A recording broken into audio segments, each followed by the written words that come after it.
अब बात दिल्ली की। रेखा गुप्ता को दिल्ली के सीएम पद की शपथ लिए 8 घंटे हो चुके हैं और इन 8 घंटों में दिल्ली की मैडम चीफ मिनिस्टर ने कितने एक्शन लिए हैं, उनका आज का पूरा एक्शन प्लान क्या है, वो एक्शन प्लान पूरा आज डीएनए में डिकोड होने जा रहा है।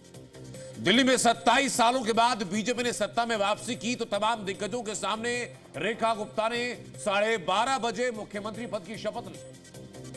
इसके बाद 3 घंटे बाद 3:30 बजे सीएम का कार्यभार संभाला और पदभार संभालते ही रेखा गुप्ता ने कैबिनेट मीटिंग का ऐलान कर दिया। शाम 6:30 बजे दिल्ली की सीएम यमुना स्थित वासुदेव घाट पहुंची और पूरी कैबिनेट के साथ यमुना की आरती की। दिल्ली की सीएम ने ये यमुना आरती के दौरान शॉट्स हैं, पूरी कैबिनेट की उनकी मौजूद है यहाँ पर, परवेश वर्मा, रेखा गुप्ता और तमाम सारे लोग। इस आरती के बाद रेखा गुप्ता ने कैबिनेट की पहली बैठक की और पहली कैबिनेट बैठक में सीएम रेखा गुप्ता ने दिल्ली के विकास को रफ्तार देने के लिए मंत्रिमंडल का बंटवारा कर दिया, मंत्रियों को जिम्मेदारी सौंप दी। सीएम रेखा गुप्ता मुख्यमंत्री कुर्सी पर बैठते ही ऐलान कर चुकी है कि उनकी सरकार अपने हर वायदे को, यानी मैनिफेस्टो की हर लाइन को एक दिन भी बिना बर्बाद किए पूरा करने के लिए आगे बढ़ेंगी।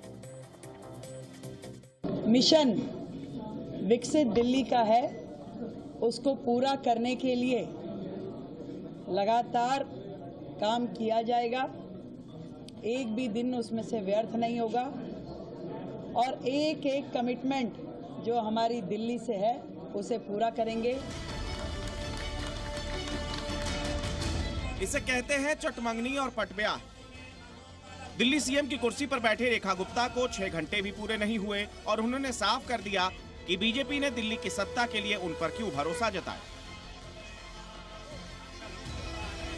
सीएम ऑफिस में एंट्री के 3 घंटे के अंदर रेखा गुप्ता ने बीजेपी के एजेंडे पर अपना एक्शन शुरू कर दिया।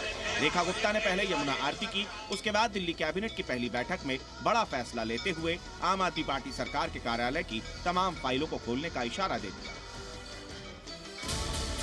आपको बता दें कि बीजेपी की नई सरकार ने सीएजी रिपोर्ट विधानसभा में पेश करने का फैसला किया है। सीएजी रिपोर्ट में कहा गया है, आम आदमी पार्टी सरकार में कई अहम फैसले कैबिनेट या दिल्ली उपराज्यपाल की मंजूरी के बिना मनमाने ढंग से लिए गए। शिकायतों के बाद भी सभी संस्थाओं को बोली लगाने की इजाजत दी गई। इन 14 लंबित सीएजी रिपोर्ट्स में से 11 अरविंद केजरीवाल के मुख्यमंत्री रहते हुए हैं।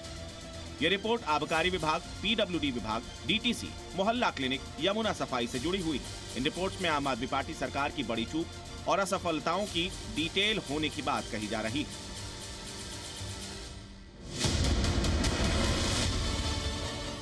सीएजी रिपोर्ट में सबसे बड़ा आरोप शराब नीति को लागू करने में चूक को लेकर है।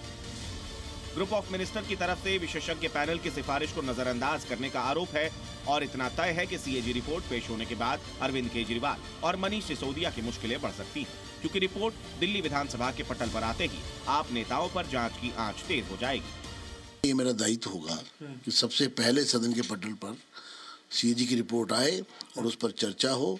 पूर्व सरकार जिन लोगों ने ये भ्रष्टाचार किए वो जनता के सामने आने चाहिए। दिल्ली चुनाव के दौरान जिस यमुना सफाई का मुद्दा बेहद गर्म था और सीएम बनते ही रेखा गुप्ता ने यमुना आरती करके दिल्ली में बीजेपी सरकार के इरादों को साफ कर दिया। सीएम रेखा गुप्ता ने यमुना आरती करते हुए यमुना के पुराने स्वरूप को साकार करने का संकल्प दोहराया। हमारी प्राथमिकता रहेगी माँ यमुना को फिर से उनके पुराने साकार स्वरूप में लेके आना, साफ सुथरा करना, दिल्ली को वो यमुना माई का फिर से आशीर्वाद देना जिसके वो अधिकारी हैं। दिल्ली में बीजेपी की जीत के साथ ही डबल इंजन की सरकार ने अपनी रफ्तार का इशारा कर दिया है और 27 साल बाद सत्ता में लौटी बीजेपी गुड गवर्नेंस की शाबाशी का कोई भी मौका छोड़ने के मूड में नहीं है। ब्यूरो रिपोर्ट, जी मीडिया। जी न्यूज़।